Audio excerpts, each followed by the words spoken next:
ಓಂ ನಮಃ ಶಿವಾಯ. ಓಂ ಶ್ರೀ ದುರ್ಗಾಯ ನಮಃ. ನನ್ನೆಲ್ಲ ಪ್ರೀತಿ ವೀಕ್ಷಕ ಬಂಧುಗಳಿಗೆ ಶಿವದುರ್ಗ ಕನ್ನಡ ಆಧ್ಯಾತ್ಮಿಕ ಚಾನೆಲ್ಗೆ ಸ್ವಾಗತ.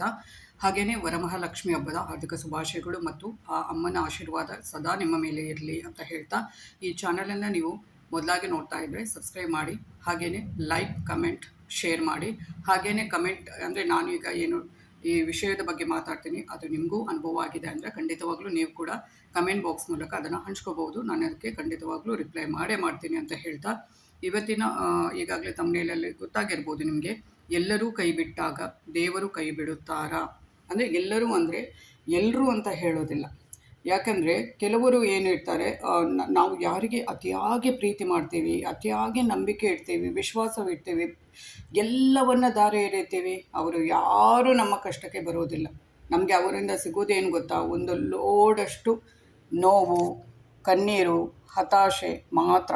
ಯಾರೋ ನಮ್ಮಿಂದ ಏನೂ ಬಯಸದೇ ಇರುವಂಥವರು, ಅಥವಾ ನಮ್ಮಲ್ಲಿ ಏನೋ ಅವರು ತಿಂದಿರೋದಿಲ್ಲ, ಅಥವಾ ನಾವು ಏನೋ ಅವರಿಗೆ ಪ್ರೀತಿ ಕೊಟ್ಟಿರೋದಿಲ್ಲ, ಅಂಥವರನ್ನು ಕಷ್ಟದಲ್ಲಿ ಆ ದೇವರೇ ಯಾವುದೋ ಒಂದು ರೂಪದಲ್ಲಿ, ಅಂದರೆ ಅವರಿಗೆ ಬರಲಿಕ್ಕೆ ಆಗೋದಿಲ್ಲ ಅಲ್ವಾ, ಅದಕ್ಕೆ ಅವರನ್ನು ಕಳಿಸುವಂಥದ್ದು ಯಾವುದೋ ಒಂದು ರೂಪದಲ್ಲಿ. ಅದಕ್ಕೆ ನಾನು ಹೇಳ್ತೇನೆ, ಒಂದು ಏನು ಅಂದರೆ ನಾವು ಮೊದಲು ನಮ್ಮನ್ನು ಪ್ರೀತಿಸೋಣ, ಆಮೇಲೆ ದೇವರನ್ನು ಪ್ರೀತಿಸೋಣ, ದೇವರನ್ನು ಭಕ್ತಿ ಮಾಡೋಣ. ನೀವು ಒಂದು 5 ನಿಮಿಷ ದೇವರಿಗೆ ಕೊಟ್ಟರೆ ಉಂಟಲ್ಲ, ಆ ಶ್ರದ್ಧೆಯಿಂದ ಭಕ್ತಿಯಿಂದ ಅವರನ್ನು ನಂಬಿದರೆ ಉಂಟಲ್ಲ, ಖಂಡಿತವಾಗ್ಲೂ ನಿಮಗೆ ಕಷ್ಟದಲ್ಲಿ ಕೈ ಹಿಡಿಯುವಂಥವರು. ಮತ್ತು ಯಾರನ್ನೋ ಒಬ್ಬರನ್ನು ನಂಬಿ, ಅದೇ ನಾನು ಈಗಾಗಲೇ ಹೇಳಿದೆ, ನಮ್ಮಿಂದ ಯಾವುದೇ ಫಲಾಪೇಕ್ಷೆ ಇಲ್ಲದೆ ಅಥವಾ ಯಾವುದೇ ತಿಂದಿರುವುದಿಲ್ಲ, ನಾವು ಅವರಿಗೆ ಏನೂ ಮಾಡಿರೋದಿಲ್ಲ, ಅಂಥವರನ್ನೇ ದೇವರು ನಮಗೆ ಕಷ್ಟ ಕಾಲದಲ್ಲಿ ಏನು ಕಳಿಸುವಂಥದ್ದು. ನಮ್ಮಿಂದ ಯಾರು ತಿಂದಿರ್ತಾರೆ, ನಮ್ಮಿಂದ ಯಾರು ಎಲ್ಲವನ್ನು ಪಡೆದುಕೊಂಡಿರ್ತಾರೆ, ಅಥವಾ ನಮ್ಮಿಂದ ಎಲ್ಲವನ್ನು ಪೀಕಿಸ್ತಿರ್ತಾರೆ ಅಲ್ವಾ, ಅಂಥವ್ರು ಯಾರು ಕಷ್ಟ ಕಾಲದಲ್ಲಿ ಆಗೋದಿಲ್ಲ. ಅದಕ್ಕೆ ನಾವು ಯಾರನ್ನು ಅತಿಯಾಗಿ ನಂಬಲಿಕ್ಕೂ ಅಥವಾ ಪ್ರೀತಿ ಮಾಡೋದಕ್ಕೂ ಅಥವಾ ವಿಶ್ವಾಸ ಇಡುವುದಕ್ಕೂ ಯಾರನ್ನು ಹೋಗಬೇಡಿ. ದೇವರಿಗೆ ಕೊಡಿ. ಬೆಳಗ್ಗೆ ಒಂದು 5 ನಿಮಿಷ ಕೊಡಿ, ಸಮಯ ಇಲ್ಲ ಅಂದರೆ, ಅಥವಾ ಸಂಜೆ ಒಂದು 5 ನಿಮಿಷ ಕೊಡಿ. ಅದು ಭಕ್ತಿಯಿಂದ ನಂಬಿ. ಏನೇನೋ ದೊಡ್ಡ ದೊಡ್ಡ ನೀವು ಏನೋ ಕಿರೀಟ ಕೊಡಬೇಕಂತ ಇಲ್ಲ, ಅಥವಾ ದೊಡ್ಡ ದೊಡ್ಡ ಹರಕೆ ಕೊಡಬೇಕು ಅಂತ ಇಲ್ಲ. ದೇವರಿಗೆ ಬೇಕಾಗಿರೋದು ಏನು ಗೊತ್ತಾ, ಇಡಿಯಷ್ಟು ಭಕ್ತಿ. ಮತ್ತು ₹1 ಕರ್ಪೂರಾರತಿ ಕೊಟ್ಟರು ಅವರು ಒಲಿತಾರೆ, ಗೊತ್ತಾಯ್ತಾ. ಅಂದರೆ ನಮಗೆ ಏನು ಅಂದರೆ, ತುಂಬ ನಾವು ಏನು ಮಾಡ್ತೇವೆ, ಸುಖದಲ್ಲಿರುವಾಗ ಕೆಲವರು ದೇವರನ್ನು ಮರ್ತು ಬಿಡ್ತಾರೆ. ಆ ಥರ ಮಾಡಬಾರ್ದು. ಕಷ್ಟ ಬಂದಾಗ ಮಾತ್ರ ಎಲ್ಲರೂ ನಮ್ಮಿಂದ ದೂರ ಆಗ್ತಾರೆ ಅಲ್ವಾ, ಆವಾಗ ನಮಗೆ ದೇವರ ನೆನಪಾಗುತ್ತೆ. ಆಮೇಲೆ ನಾವು ಏನೋ ಭಕ್ತಿ ಮಾಡ್ತೀವಿ, ಆಮೇಲೆ ಅದೇ ಏನೋ ಕೈಗೂಡದೇ ಇದ್ದಾಗ ನಾವು ದೇವರನ್ನು ದೂರಲಿಕ್ಕೆ ಶುರು ಮಾಡ್ತೀವಿ. ನಾವು ಏನು ಮಾಡಿದ್ದೀವಿ ಅನ್ನೋದು ಕೂಡ ಅಲ್ಲಿ ಮುಖ್ಯವಾಗುತ್ತೆ. ನಾವು ಕಷ್ಟ ಸುಖ ಏನೇ ಇದ್ದಾಗ ಕೂಡ ದೇವರನ್ನು ಮರೆಯಬಾರ್ದು. ಕಷ್ಟದಲ್ಲಿ ಹೇಗೂ ದೇವರೇ ನೆನಪು ಬರೋದು ಅಲ್ವಾ. ಯಾಕೆಂದರೆ ಎಲ್ಲರೂ ನಮ್ಮಿಂದ ಎಲ್ಲರೂ, ನಾನು ಹೇಳಬೇಕು ಅಂದರೆ, ಕಷ್ಟ ಅಂದರೆ ಎಲ್ಲ ಇದ್ದಾಗ ಅಪರಿಚಿತರು ಪರಿಚಿತರಾಗ್ತಾರೆ, ಏನು ಇಲ್ಲದಾಗ ಪರಿಚಿತರೇ ಅಪರಿಚಿತರಾಗ್ತಾರೆ, ಗೊತ್ತಾಯ್ತಾ. ಇದು ತುಂಬ ಮಂದಿಗೆ ಅನುಭವ ಆಗಿರ್ಬೋದು. ಅದಕ್ಕೆ ನಾನು ಹೇಳೋದು, ಯಾರೂ ಇಲ್ಲದಿದ್ದರೂ ಕೂಡ ಭಗವಂತ ಇರ್ತಾನೆ. ಹಾಗಾದರೆ ಒಂದು 5 ನಿಮಿಷ ಬೆಳಗ್ಗೆ ನಿಮಗೆ ಒಂದು ಪ್ರಾರ್ಥನೆ, ಒಂದು ತುಂಬ ಮಾಡಲಿಕ್ಕಾಗದಿದ್ದರೂ ಒಂದು ಶ್ರದ್ಧೆ, ನಂಬಿಕೆ, ವಿಶ್ವಾಸದಿಂದ ನೀವು ಒಂದು 5 ನಿಮಿಷ ದೇವರನ್ನು ಪ್ರಾರ್ಥನೆ ಮಾಡಿ. ಎಲ್ಲ ಇದ್ದಾಗಲೂ ಮಾಡಿ.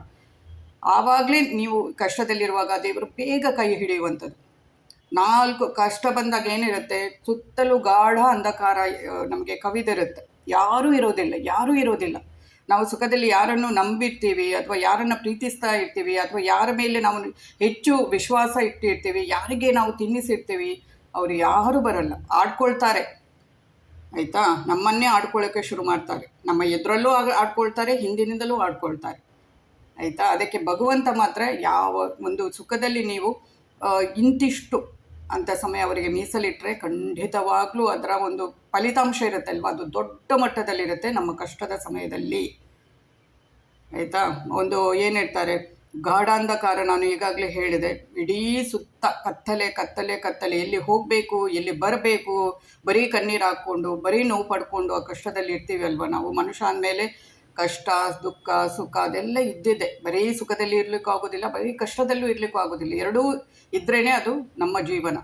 ಅದಕ್ಕೆ ನಾನು ಹೇಳೋದು, ಸುಖದಲ್ಲೂ ದುಃಖದಲ್ಲೂ ಎರಡರಲ್ಲೂ ದೇವರನ್ನು ಒಂದು ಇಂತಿಷ್ಟು ಅಂತ ಸಮಯ ಕೊಡಿ ಅವರಿಗೆ.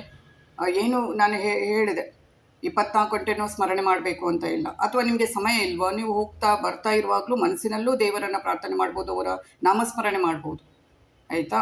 ಅದಕ್ಕೆ ನಾನು ಹೇಳೋದು, ಕೆಲವರಿಗೆ ಏನಾಗುತ್ತೆ, ಎಲ್ಲ ಇದ್ದಾಗ ದೇವರ ನೆನಪೇ ಬರುವುದಿಲ್ಲ. ಅದು ತಪ್ಪು ಅಂತಲೂ ಹೇಳ್ತಾ ಇಲ್ಲ ನಾನು, ಅಥವಾ ಸರಿ ಅಂತಲೂ ಹೇಳ್ತಾ ಇಲ್ಲ. ಅದು ಹಾಗೆ ಆಗಿರುತ್ತೆ. ಆಗ ನಮಗೆ ಬರೀ ಮನುಷ್ಯರು ನಮ್ಮನ್ನು ಹೊಗಳಿಕೊಂಡು ಅಟ್ಟಕ್ಕೇರಿಸ್ಕೊಂಡು ಎಲ್ಲ ಬರ್ತಾರೆ ಅಲ್ವಾ, ನಮ್ಮವರೇ ಅಂತ ಅನ್ನಿಸ್ಕೊಂಡವರು, ಅವರ ಮೇಲೇ ನಾವು ಏನು ಮಾಡ್ತೇವೆ, ಫೋಕಸ್ ಮಾಡ್ತೇವೆ. ಆನಂತರ ಗೊತ್ತಾಗುತ್ತೆ, ಕಷ್ಟ ಅಂತ ಬರುತ್ತೆ ಅಲ್ವಾ, ಆವಾಗ ಗೊತ್ತಾಗುತ್ತೆ. ಆವಾಗ ನೀವು ದೇವರನ್ನು ಅಲ್ಲಿ ಪ್ರಾರ್ಥನೆ ಮಾಡಿದ್ರು ನಮಗೆ ಏನೂ ಆಗ್ತಾ ಇಲ್ಲ ಅಂತ, ಆಮೇಲೆ ನೀವು ಕಣ್ಣೀರು ಸುರಿಸಿದ್ರೆ ಏನೂ ಆಗೋದಿಲ್ಲ. ಅದಕ್ಕೆ ನಾನು ಹೇಳೋದು, ಆದಷ್ಟು ನೀವು ನಿಮ್ಮ ಮೇಲೆ ನಂಬಿಕೆ ಇಡಿ. ಕೊಡಬೇಕು, ಕೊಡಬಾರ್ದು ಅಂತಲ್ಲ, ಪ್ರೀತಿ ವಿಶ್ವಾಸ ನಂಬಿಕೆ ಕೊಡಬಾರ್ದು ಅಂತಲ್ಲ. ಈ ಭೂಮಿ ಮೇಲೆ ಇರುವಾಗ ಅದೆಲ್ಲ ಕೊಡುವಂಥದ್ದು, ಆದರೆ ಎಷ್ಟು ಬೇಕು ಅಷ್ಟೇ ಕೊಟ್ಟರೆ ಒಳ್ಳೆಯದು.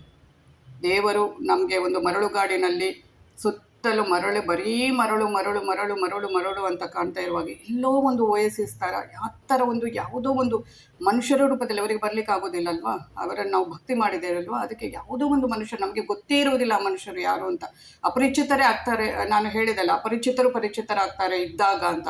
ಆದರೆ ದೇವರ ಒಂದು ಆಶೀರ್ವಾದ ಇದ್ದರೆ ನಮಗೆ ಕಷ್ಟ ಕಾಲದಲ್ಲಿ ಆ ಒಂದು ನಾವು ಮಾಡಿದ ಭಕ್ತಿಯ ಒಂದು ಫಲ ಏನಿರುತ್ತೆ, ಆವಾಗ ಅದು ಅಪರಿಚಿತರು ಕೂಡ ಪರಿಚಿತರನ್ನಾಗಿ ಮಾಡಿ ನಮಗೆ ಸಹಾಯ ಮಾಡಲಿಕ್ಕೆ ಆ ದೇವರು ಅವನು ಮನುಷ್ಯ ರೂಪದಲ್ಲಿ ಏನು ಬರುವಂಥದ್ದು ನಮ್ಮ ಹತ್ತಿರ.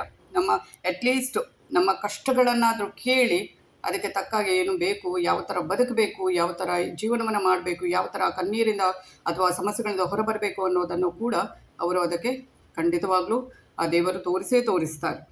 ಅದಕ್ಕೆ ನಾನು ಹೇಳೋದು, ಮೊದಲು ದೇವರನ್ನು ನಂಬಿ ದೇವರನ್ನು ಬದುಕಿ. ಯಾಕಂದರೆ ದೇವರೇ ತಾನೇ ನಮ್ಮ ಕರ್ಮ ಋಣ ಅನುಸಾರ ನಮ್ಮ ಭೂಮಿಗೆ ಕಳಿಸಿರೋದು. ಈ ಸಂಬಂಧ ಅದು ಇದು ಎಲ್ಲ ಅದು ಆಮೇಲೆ ಬಂದಿರೋದು, ಅಂದರೆ ಅದು ಋಣ ಕರ್ಮದ ಮೇಲೇ ಬಂದಿರೋದು. ಅದಕ್ಕೆ ದೇವರು ಮೊದಲು, ಅನಂತರ ಎಲ್ಲರೂ. ಕೊಡಬಾರ್ದು ಅಂತಲ್ಲ, ಎಷ್ಟು ಕೊಡಬೇಕು ಅಂದರೆ ನಮ್ಮ ಒಳ್ಳೆತನವನ್ನು ಬಿಡಬಾರ್ದು, ಆದರೆ ನಮ್ಮ ಒಳ್ಳೆತನಕ್ಕೆ ಮಿತಿ ಮತ್ತು ವಿವೇಕ ಇರಬೇಕು. ಅದೆರಡೂ ಇದ್ದರೆ ಮಾತ್ರ ಒಳ್ಳೆಯದು. ಎಲ್ಲರನ್ನ ಪ್ರೀತಿಸ್ಬೋದು, ಆದರೆ ನಮ್ಮ ಸಂಪೂರ್ಣ ನಂಬಿಕೆಯನ್ನು ಯಾರಿಗೆ ಕೊಡಬೇಕು ಅನ್ನೋದನ್ನು ಮಾತ್ರ ವಿವೇಕದಿಂದ ಆಯ್ಕೆ ಮಾಡಿದರೆ ಒಳ್ಳೆಯದು. ಮನುಷ್ಯರಿಂದ ನಿರೀಕ್ಷೆ ಕಡಿಮೆ ಮಾಡಿದರೆ ಒಳ್ಳೆಯದು. ದೇವರ ಮೇಲೆ ನಂಬಿಕೆ ಹೆಚ್ಚಿಸ್ಕೊಂಡ್ರೆ ಮನಸ್ಸಿಗೆ ನೋವು ಕೂಡ ಕಡಿಮೆ ಆಗುತ್ತೆ, ಮತ್ತು ದೇವರು ನಮ್ಮ ಜೊತೆ ಯಾವತ್ತೂ ಇರ್ತಾರೆ. ಅದಂತೂ ತುಂಬ ಮಂದಿಗೆ ಅನುಭವ ಆಗಿರ್ಬೋದು. ಎಲ್ಲರೂ ಕೈ ಬಿಟ್ಟಾಗ ನಾವು ಸುಖದಲ್ಲೂ, ನಾನು ಅದನ್ನೇ ಒತ್ತಿ ಹೇಳ್ತಾ ಇದ್ದೇನೆ, ಸುಖ ದುಃಖ ಎರಡರಲ್ಲೂ ದೇವರನ್ನ ಸಮಾನವಾಗಿ ಪ್ರೀತಿಸಿ, ಸಮಾನವಾಗಿ ಭಕ್ತಿ ಮಾಡಿ. ತಪ್ಪು ಅಂತ ಹೇಳ್ತಾ ಇಲ್ಲ. ನಾವು ಸುಖದ ಸುಪ್ಪತ್ತಿಗೆಯಲ್ಲಿರುವಾಗ ನಮಗೆ ಜನರು ಮಾತ್ರ ಅಂದರೆ ಮುಖವಾಡ ಹಾಕ್ಕೊಂಡು ಬರ್ತಾರೆ ಅಲ್ವಾ, ನಮ್ಮವರು ಅನ್ನಿಸ್ಕೊಂಡವರು, ಅವರು ಮಾತ್ರ ಅವರ ಮಾತಿಗೆ ಅದಕ್ಕೆ ಸಮಯ ಕೊಡ್ತೇವೆ ಹೊರತು ದೇವರಿಗೆ ಇರಲಿ. ನಾವು ಸುಖದಲ್ಲಿದ್ದಾಗ ತುಂಬ ಕಮ್ಮಿ ದೇವರ ನೆನಪಾಗೋದು ಅಲ್ವಾ. ಕಷ್ಟದಲ್ಲಿದ್ದಾಗಲೇ ಎಲ್ಲರೂ ನಂಬಿದವರು ಕೈ ಬಿಡ್ತಾರಲ್ವ, ಆಗಲೇ ತಾನೇ ನಮಗೆ ದೇವರ ನೆನಪಾಗೋದು. ಅದಕ್ಕೆ ಆದಷ್ಟು ನೀವು ಸುಖ ದುಃಖ ಎರಡರಲ್ಲೂ ದೇವರನ್ನು ನೆನೆಸಿ. ಅದು ನಿಮಗೆ ನಿಮ್ಮ ಕಷ್ಟ ಸಮಯಕ್ಕೆ ಯಾರೂ ಬರದೇ ಇದ್ದರೂ ಭಗವಂತ 4 ಕಡೆ ಬಾಗಿಲು ಮುಚ್ಚಿರುತ್ತೆ ಅಂತ ಹೇಳ್ತಾರಲ್ವ, ಆ ಥರ ಕಷ್ಟದಲ್ಲಿ ನಾವು ಅದನ್ನು ಅನುಭವಿಸ್ತೇವೆ. ಆಗ ಯಾವುದೋ ಒಂದು ಸೂಕ್ಷ್ಮ ಕಿಂಡಿ, ಬೆಳಕಿನ ಕಿಂಡಿಯನ್ನು ಅವರು ತೋರಿಸ್ತಾರೆ. ಅದಕ್ಕೆ ನಾನು ಹೇಳೋದು, ಏನು ಮಾಡಬೇಕು, ಎಲ್ಲರೂ ಒಂದೇ ರೀತಿ ಇರೋದಿಲ್ಲ. ಕೆಲವರು ನಮ್ಮ ಒಳ್ಳೆತನವನ್ನು ದುರುಪಯೋಗ ಪಡಿಸ್ಕೊಳ್ತಾರೆ, ಕೆಲವರು ನಿಜವಾದ ಕಾಳಜಿ ಕೂಡ ತೋರಿಸ್ತಾರೆ. ಆ ನಿಜವಾದ ಕಾಳಜಿ ತೋರಿಸುವವರು ನಮ್ಮ ಕಷ್ಟ ಕಾಲದಲ್ಲಿ ಯಾರು ಅಂದರೆ ನಾನು ಈಗಾಗಲೇ ಹೇಳಿದಾಗೆ ನಮ್ಮ ಕೈಯಿಂದ ಏನು ತಿಂದಿರೋದಿಲ್ಲ, ಎಕ್ಸ್ಪೆಕ್ಟ್ ಮಾಡಿರೋದಿಲ್ಲ. ನಾವು ಅಂದರೆ ಸುಖದಲ್ಲಿರುವಾಗ ಅಂಥವರನ್ನು ದೇವರು ಅವರಿಗೆ ಬರಲಿಕ್ಕಾಗೋದಕ್ಕೆ ನಮಗೆ ಅಂಥವರನ್ನು ಕಳಿಸಿ ನಮ್ಮ ಒಂದು ಕಷ್ಟಕ್ಕೆ ಸ್ಪಂದಿಸುವಾಗೆ ಮಾಡ್ತಾರೆ. ಇದು ಅಂತೂ ಖಂಡಿತ ನಿಮ್ಮ ಅನುಭವ ಕೂಡ ಹೀಗೆ ತುಂಬ ಮಂದಿಗೆ ಅನುಭವ ಆಗಿರ್ಬೋದು.